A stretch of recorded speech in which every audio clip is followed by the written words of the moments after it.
Verizon International calls often fail due to two main reasons: incorrect dialing format and active call bars. To dial internationally from the US, you must use the correct prefix 011, the international access code, followed by the destination country's code and the local number, omitting any leading zeros.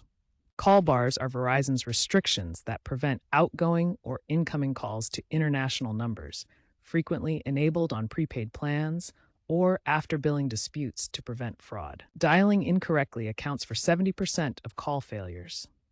Verify you are using the correct format.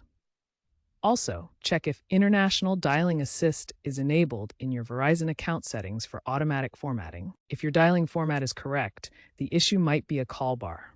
Check and modify call bar settings in the My Verizon app under Call and Message Blocking. You can unblock specific countries if needed. If problems persist, consider alternative solutions like Wi-Fi calling for VoIP, which uses your internet connection instead of the cellular network. Apps like WhatsApp, Zoom, or Verizon's Message Plus offer cheaper data plans and are increasingly popular for international communication. These apps have seen a 35% increase in usage since 2020, supplanting traditional voice calls. Also, ensure your Verizon plan includes international calling or roaming benefits to avoid extra charges and potential service restrictions.